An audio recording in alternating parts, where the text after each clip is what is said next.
37 number صفحہ ہے، 172 number حدیث ہے۔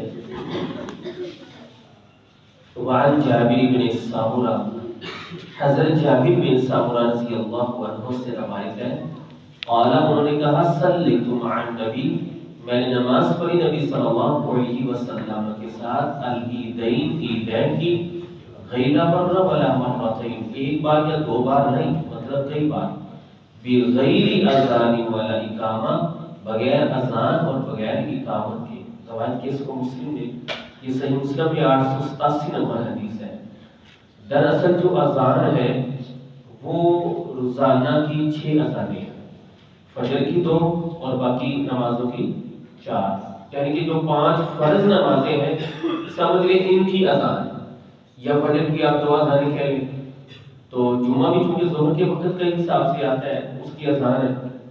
باقی اور کسی نماز کی اذان نہیں ہے۔ مثلا نماز جنازہ ہے اس کی اذان نہیں ہے، گرہن ہو گیا، سورج وغیرہ نماز پڑھنی ہے اس کی اذان نہیں ہے، تو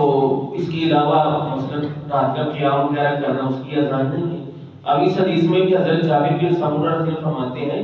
میں نے نبی صلی اللہ علیہ وسلم کے پیچھے عیدین، عید الفطر اور عید الاضحیٰ، ان کی نمازیں کئی مرتبہ پڑھی، کوئی ایک دو بار مجھے موقع نہیں ملا، مطلب کئی بار میں نے عید کی نماز پیغمبر اسلام کے پیچھے ادا کی، تو نہ تو وہاں اذان دی جاتی تھی نہ ہی اقامت، تو عید کی نماز کے لیے بھی اذان اور اقامت نہیں ہے، تو اذان اور اقامت وہیں دی جائے گی جہاں پیارے پیغمبر علیہ السلام سے ثابت ہے، دین میں اپنی مرضی اپنی منمانی نہیں ہے۔ اللہ رب العالمین ہمیں قرآن و سنت کو سمجھنے اور عمل کرنے کی توفیق عطا فرمائے۔